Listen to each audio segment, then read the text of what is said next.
Ameen rounds உங்களை அன்போடு வரவேற்குது. நாம இப்போ சைக்காலஜி தமிழ்ல பார்த்துட்டு வர்றோம். அதுல பயம் என்னும் ஃபோபியா. ரொம்ப அச்ச உணர்வே ஃபோபியா மாறுது. நம்மில் பலருக்கு நம்மையே அறியாம இதுதான் ஃபோபியாவா என்று நமக்கே தெரியாம நமக்குள் பல பயங்கள், அதாவது இதயத்தையே உறைய வைக்கின்ற அளவிற்கான பயங்கள் மறைந்திருக்குது நம் மனசுல. நாம் அனைவருக்கும் அச்ச உணர்வு என்பது பொதுவானது. எல்லாருக்கும் அச்சம் இருக்கும். வாழ்நாள் முழுவதும் ஏதோ ஒன்றை பார்த்து நாம் பயந்து கொண்டுதான் இருக்கிறோம். ஆனா ஃபோபியா என்பது பயத்தில் இருந்து சிறிது மாறுபட்டது. அதீதமான மிக உச்ச கட்டமான பய உணர்வே ஃபோபியா எனப்படுது.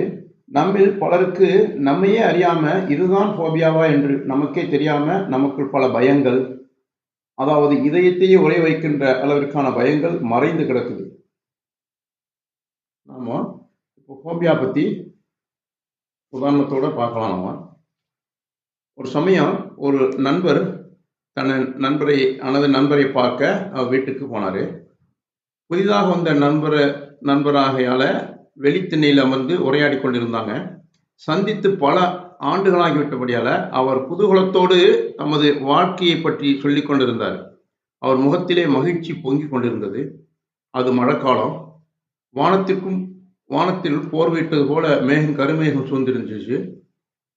திடீரென்று இடியின் பெருமுழக்கம் கேட்டது. மின்னல் பளிச்சிட்டது. அதனால அவருக்கு பயம் வந்துருச்சு. அதுவரைக்கும் சிரித்து பேசிக் கொண்டிருந்த நண்பர் இடி குரலை கேட்டு அலறி நடுங்க ஆரம்பிச்சாரு. இடியோசை கேட்கும் ஒவ்வொரு தடவையும் அவர் துள்ளி எழுந்தார். மருண்டு அச்சத்தோடு சுற்றுமுற்றும் பார்த்தார். அவருக்கு மற்ற நண்பருக்கு ஒன்றுமே புரியல. இடி இடிப்பதைக் கண்டு இவர் இப்படி அஞ்சுவானேன்? கார்காலத்தில், அதாவது மழை காலத்தில் இடியும் மின்னலும் இயல்புதானே என்று அவர் உள்ளுக்குள்ளே எண்ணிக்கொண்டிருந்தாரு. வீட்டிற்குள்ளே போயிடலாமா என்று அந்த நண்பர் விரைவாக கேட்டுக்கொண்டே எழுந்து உள்ளே நடக்க ஆரம்பிச்சாரு. வீட்டுக்குள்ளே சென்று அமர்ந்த பிறகும் அவருடைய பேரச்சம் தனியல, குறையவே இல்லை. உடம்பெல்லாம் நடுங்குது. இடிகுரல் கேட்கும் போதெல்லாம் அவர் திடுக்கிட்டு எழுந்தார்.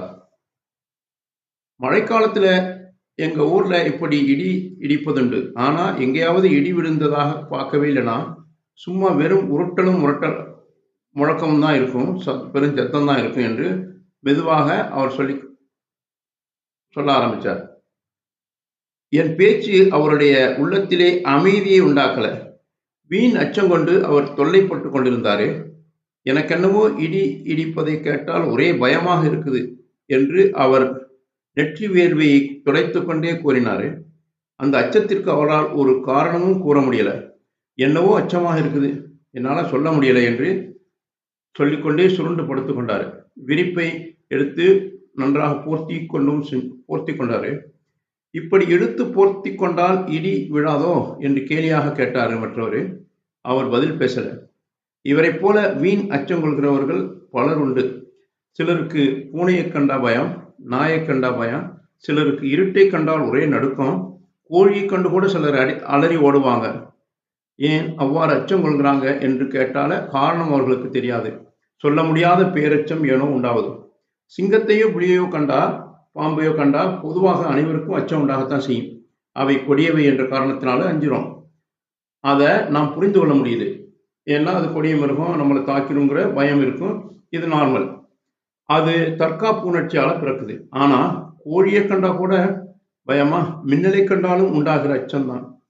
அச்சமும் அப்படித்தான் விந்தியாக இருக்குது. இருட்டிலே தற்காப்பு உணர்ச்சியினால் ஓரளவு எச்சரிக்கையுடன் செல்ல வேண்டும் என்ற எண்ணம் உண்டாக வேண்டுமே ஒழிய பேரச்சம், அதாவது ஃபோபியா ஏற்படக்கூடாது. இருட்டிலே சாதாரணமாக பலர் நடமாடுகிறார்கள். அதனால தீங்கு ஒன்றும் அவங்களுக்கு ஏற்படலை. அவ்வாறு சாதாரணமாக அச்சமடைய வேண்டாதவற்றை கண்டு காரணமின்றி ஏற்படும் பேரச்சத்தை ஒரு வகையான கிளி, அதாவது ஃபோபியா என்று சைக்காலஜிஸ்டுகள் சொல்றாங்க. பல ஆண்டுகளுக்கு முன்ன சிறு வயதில் ஏற்பட்ட ஆழ்ந்த உள்ள கிளர்ச்சி தான் இது போன்ற ஃபோபியாக்களுக்கு காரணமாக இருக்கும்னு சொல்றாங்க. அந்த மனக்கிளர்ச்சியும் அது எதனால் உண்டாவது என்பதும் மறந்து போயிடும். எதனால் உண்டாச்சுன்னு கூட அவங்களுக்கு தெரியாது. ஆனா பயம் மட்டும் இருக்கும். ஆனா அதன் விளைவாக தோன்றிய பயம் மட்டும், ஃபோபியா மட்டும் நிலைச்சிருக்கும். ஒரு உதாரணத்துக்கு ஒருத்தர் சொல்றாரு. மற்றொரு உதாரணம். கல்லூரியிலே படித்த ஒரு மாணவன் காற்று சற்று வேகமாக அடிச்சா பயப்படுவான். அதற்காக காரணம், அவன் சிறுவனாக இருந்த பொழுது தனது சொந்த ஊர்ல வீசிய பெரும் புயலையும் அதன் காரணமாக விளைந்த உயிர் சேதத்தையும் கண்டு அஞ்சியதே என்று பின்னால் தெரிந்து கொண்டான். இதுபோலவே ஒவ்வொரு வகையான போபியாக்களும் ஏதாவது காரணம் இருக்கும். இயல்பாக எழுகின்ற ஆசைகள் நிறைவேறாமல் போவதாலும், அடிப்படையான உள்ள கிளர்ச்சிகளிலே தடுமாற்றம் ஏற்படுவதாலும், மேலும் சிறு வயசுலயோ மற்ற வயதிலே நேரிலே ஒரு கஷ்டத்தை பார்த்தா, அதாவது ஒரு யாரும் நீரில் மூழ்கி இறந்தாலோ, நெருப்பில் தாக்கி இறந்தாலோ, அதை நேரடியா பார்த்து மனசு ரொம்ப பாதிச்சிரும். அது போபியாவா மாறிடும். இன்னொரு உதாரணம் சொல்றாரு. ஒருவருக்கு சுமார் சின்ன வயசு 12 வயது இருக்கும். அவன் இருட்டறைக்குள் செல்லவே மாட்டான். ஏன்னா அவ்வளோ பயம். அவனை கேலி செய்ய வேண்டும் என்பதற்காக மாணவர்கள் ஒரு நாள் சூழ்ச்சி செஞ்சாங்க. ஒரு அறைக்குள்ள போய் ஏதோ ஒரு புத்தகத்தை எடுத்துட்டு வான்னு சொல்லி அவன்கிட்ட சொன்னாங்க. அவன் உள்ளே சென்றதும் விளக்க உடனே அணைச்சி கதவை பூட்டிட்டாங்க. அவன் வீறிட்டு அலறிக்கொண்டு வெளியே ஓடி வர நினைச்சான். எல்லோருக்கும் அது விளையாட்டாக இருந்தாலும் அவனுக்கு ஒரு பெரிய போபியாவா இருந்தது. அதாவது பயமாக இருந்தது. பிறகு அவனை நிதானமாக ஆராய்ந்து பார்த்ததுல, குழந்தையாக இருந்தபோது இருட்டறையில போயிருப்பதாக யாரோ கூறி அந்த அச்சமுறுத்தியது தான் அந்த பயத்துக்கு காரணம் என்று சொல்றாங்க. பிராணிகளை கண்டு ஏற்படும் பயத்துக்கு போபியாக்களுக்கு சிக்மண்ட் ஃப்ராய்டு வேறொரு காரணம் கூறுறார். என்னது? பெற்றோரிடம் குழந்தைகளிடம் உண்டாகும் அச்ச உணர்ச்சியானது விலங்குகளிடம் அக்குழந்தைகளுக்கும் போபியாவா மாறுதான். விலங்குகளை கண்டு பிறருக்கு பயம் ஏற்படுதான்.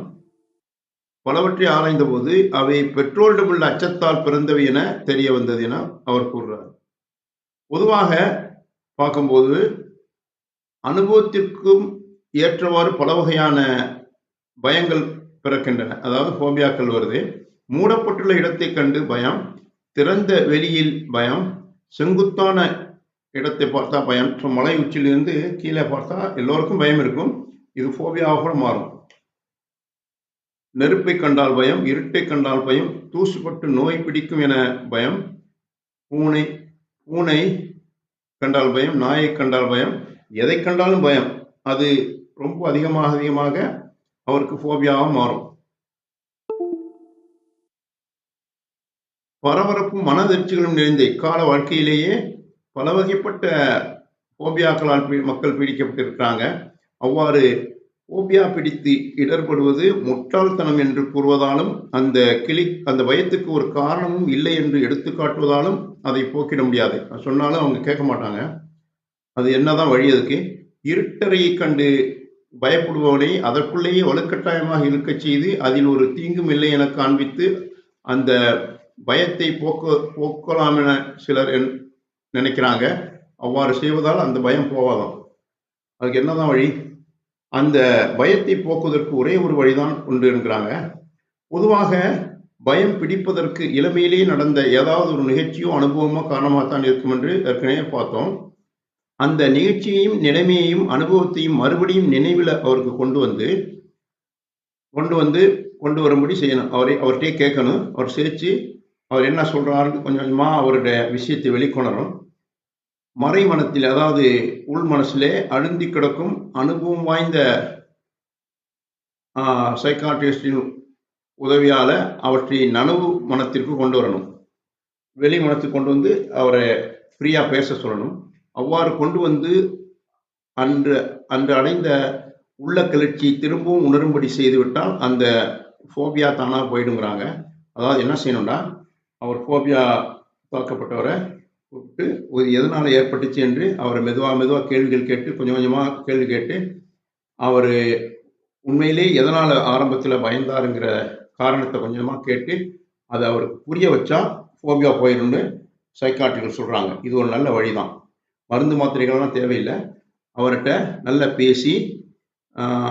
பேசுறது மட்டுமல்ல, அவர் எதனால அங்கே வந்துச்சுன்னு சொல்லி அவருடைய ஆழ் மனதில் இருக்கிற பயத்தை கொஞ்சம் கொஞ்சமா வெளியே கொண்டு வந்து அது ஒண்ணுமில்லைன்னு என்று புரிய வச்சா இது நல்லா ஆயிடும்னு சொல்றாங்க.